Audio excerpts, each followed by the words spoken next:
Nama saya Stephanie.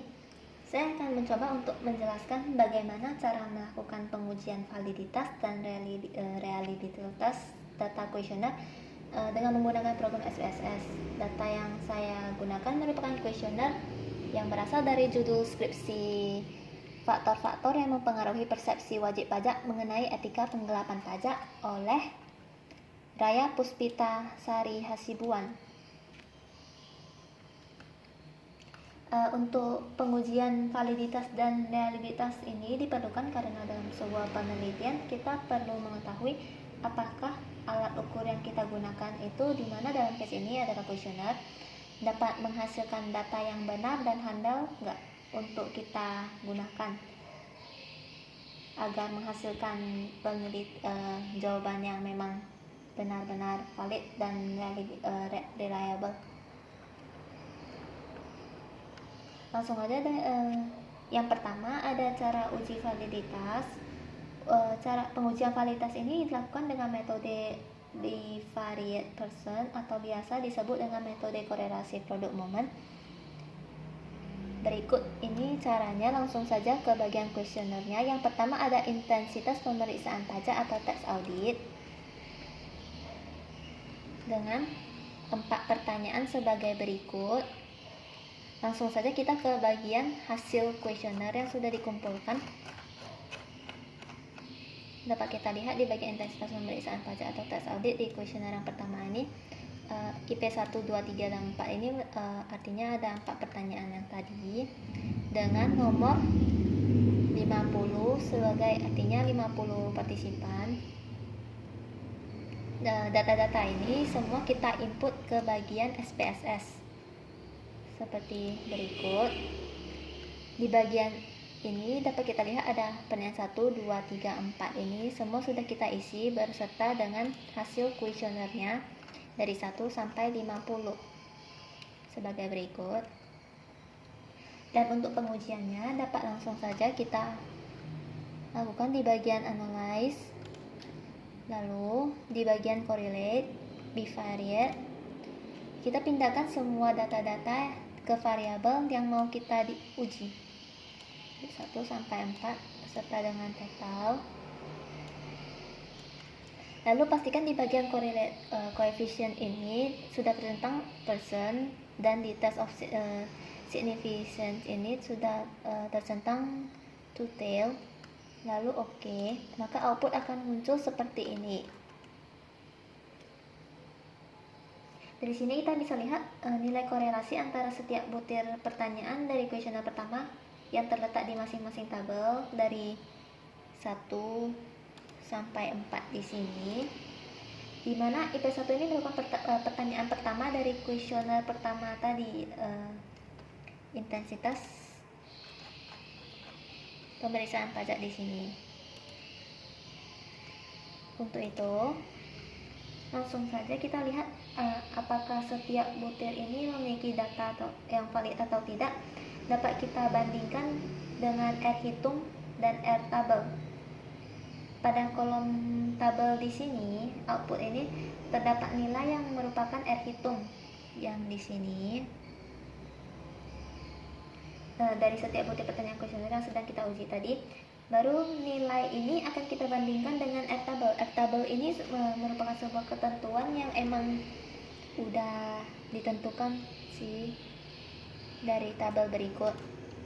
Karena kita menggunakan degree of freedom atau DF itu dengan rumus N dikurang 2, di mana N itu adalah banyaknya partisipan. Di dalam kasus ini kita adalah 50 orang, sehingga kita dapatkan DF itu 48. Kemudian dengan batas kita ambil yang 0,05 di sini. Kita cari yang 48 bagian 0,05 ada 0,2787 di sini. Maka dapat kita simpulkan jika R hitung dari setiap butir kuesioner tadi di sini lebih besar dari R tabel, maka dapat dikatakan item kuesioner itu valid. Dan jika dibandingkan dari setiap nilai R hitung dari kolom di sini semua angka di sini lebih besar dari 0,2787 tadi, sehingga dapat kita katakan bahwa setiap item pada kuesioner ini valid. Validitas data ini juga sebenarnya sudah dapat dilihat langsung pada tabel dengan tanda bintang seperti ini, di mana bintang 1 yang seperti ini menunjukkan tarif signifikansinya itu 95%, sedangkan yang bintang 2 ini menunjukkan tarif signifikansi itu 99%. Oleh karena itu, setiap nilai pada kolom total memiliki tanda 2 bintang di sini karena setiap item memiliki korelasi yang signifikan. Untuk pengujian validitas kira-kira seperti itu. Lalu kita lanjut ke bagian uji reliabilitas. Kembali ke data SPSS tadi yang sudah kita input untuk intensitas pemeriksaan fajar atau kuesioner pertama tadi. Langsung saja ke bagian analyze, lalu pilih scale dan reliability analyze. Kita pindahkan semua data-data ke bagian item yang mau kita olah. Lalu pastikan modelnya sudah alpha, dan di bagian statistik ada descriptive for, kita pilih scale if item deleted, dan inter item ini correlation kita centang, lalu continue dan OK. Maka output akan muncul seperti ini. Dari sini kita bisa lihat metode yang kita gunakan merupakan metode Convex alpha, di mana sudah ada ketentuan sebagai berikut. Nilai Convex alpha dengan interval sekian sampai sekian merupakan tingkat keadilan dari sekian. Dan untuk hasilnya bisa kita lihat di bagian output tadi. Untuk secara keseluruhan Convex alpha ini menunjukkan 0,813 yang artinya berada di interval 0,8 sampai 1 yang artinya sangat andal. Jadi bisa kita simpulkan itu secara keseluruhan data yang kita uji tadi termasuk reliable. Dan sebagai tambahan ada juga tabel inter item correlation matrix dan item total statistik. Di bagian inter item correlation matrix di sini sebenarnya berisikan nilai korelasi antara setiap item atau butir pada kuesioner yang kita uji. Oleh karena itu, jika diperhatikan pada tabel inter item correlation matrix ini, nilai yang dihasilkan memiliki angka yang sama pada tabel correlation saat kita melakukan pengujian validitas tadi yang menggunakan metode bivariate Pearson. Bisa kita lihat persamaannya. Yang pertama ada 0,699 dengan yang data yang tadi. Yang pertama juga 0,699, yang kedua 0,841, yang kedua 0,841, yang ketiga 0,77, dan terakhir 0,850. Jadi bisa kita simpulkan itu sebenarnya kedua data ini sama. Jadi bisa juga kita gunakan sebagai uji validitas. Lalu lanjut ke tabel selanjutnya, ada item total statistik. Di bagian corrected item total correlation ini, data ini juga menentukan uji validitas dengan ketentuannya juga sama. Jika nilai-nilai di sini, data-data dari sini menunjukkan lebih besar dari 0,2787 tadi dari tabel ini, 2787 tadi, maka dapat kita simpulkan termasuk valid. Begitu juga dengan seterusnya. Dan untuk di bagian Convex alpha if item deleted, untuk menunjukkan uji reliabilitas, dapat kita lihat 0,803 ini juga berada di atas 0,2787 yang artinya reliable. Begitu juga dengan seterusnya 0,756, 0,781, 0,78656 ini berada di atas 0,2787. Sehingga dapat kita simpulkan data-data yang kita uji ini termasuk reliable. Kurang lebih seperti itu cara untuk melakukan uji validitas dan reliabilitas menggunakan program SPSS. selanjutnya saya akan memperlihatkan hasil pengujian validitas dan reliabilitasnya dari semua kuesioner yang ada tadi yang saya gunakan. Di sini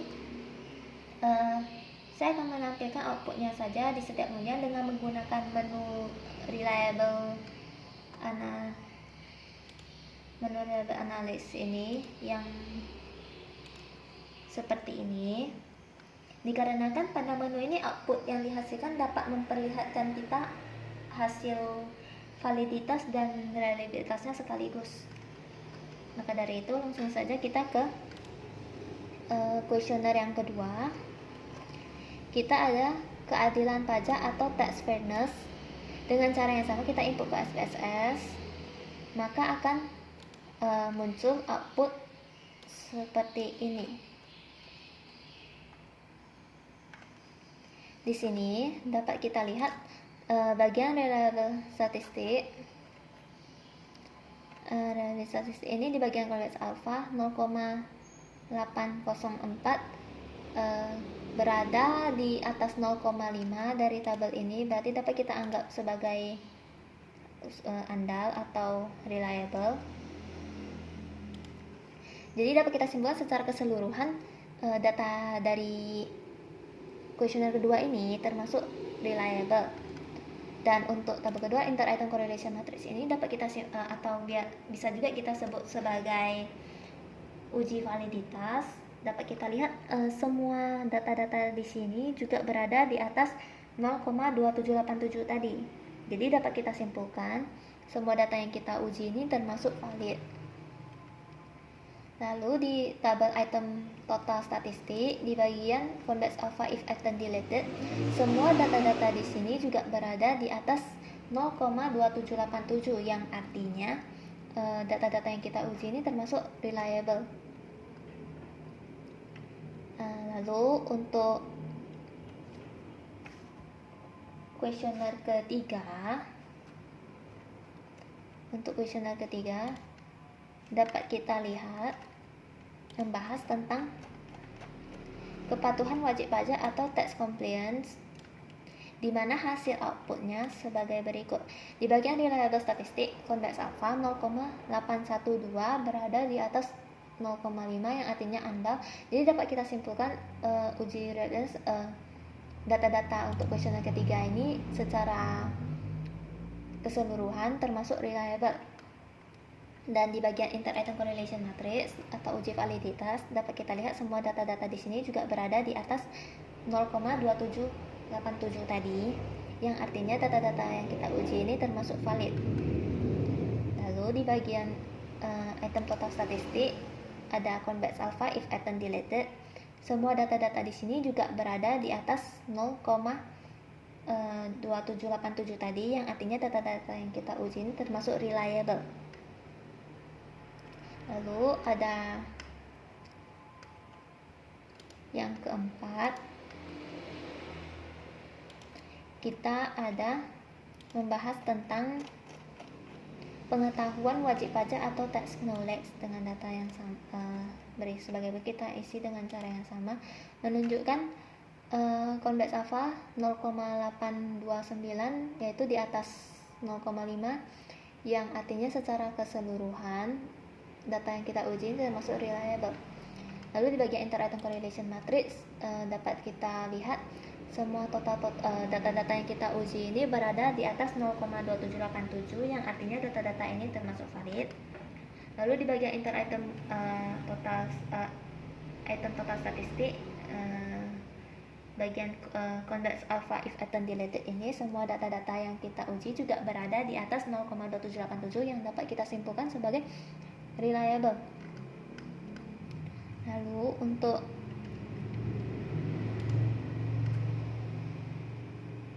kuesioner keempat, kita membahas tentang sistem perpajakan atau tax system.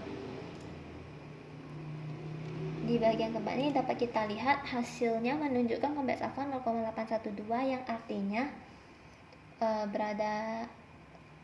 yang artinya itu reliable secara keseluruhan karena berada di atas 0,5. Lalu di bagian tabel inter-item correlation matrix ini semua data-datanya berada di atas 0,2787, yang artinya data-data yang kita uji ini termasuk valid.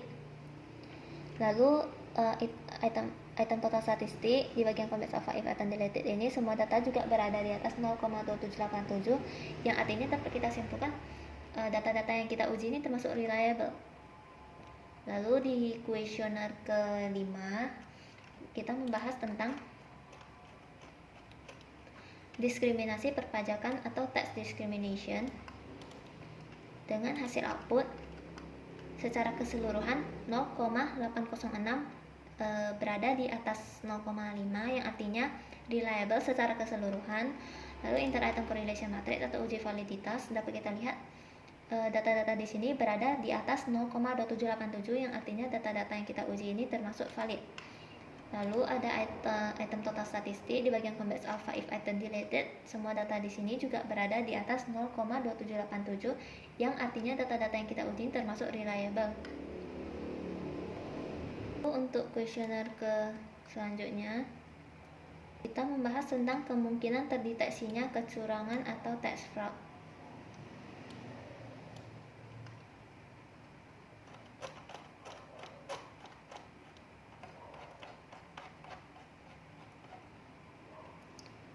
Menunjukkan hasil outputnya sebagai berikut. Dapat kita lihat hasil complex alfanya 0,805, yang artinya secara keseluruhan dapat dinyatakan sebagai reliable karena berada di atas 0,5, dan di tabel inter-item correlation matrix atau uji validitas semua data-data yang dihasilkan juga berada di atas 0,2787, yang artinya dapat kita simpulkan valid. Lalu ada item total statistik di bagian complex alpha if item deleted, semua data-data di sini juga berada di atas 0,2787, yang dapat kita simpulkan sebagai data yang kita gunakan itu reliable. Lalu yang terakhir, kuesioner kita membahas tentang persepsi wajib pajak mengenai etika penggelapan pajak atau tax evasion. Hasil output di sini menunjukkan di bagian complex alpha 0,826 berada di atas 0,5, yang artinya reliable secara keseluruhan. Lalu di bagian inter-item correlation matrix atau uji validitas dapat kita lihat semua data-data di sini berada di atas 0,2787, yang artinya valid secara keseluruhan, bisa kita bilang. Lalu di bagian item total statistik ada complex alpha if item deleted, semua data di sini juga berada di atas 0,2787, yang artinya data-data yang kita uji ini termasuk reliable. Maka dari itu sekian penjelasan mengenai cara pengujian validitas dan reliabilitas dari saya, dan dari hasil pengujian dari setiap kuesioner yang telah kita lakukan dapat disimpulkan bahwa semua data kuesioner yang kita gunakan itu valid dan reliable. Terima kasih.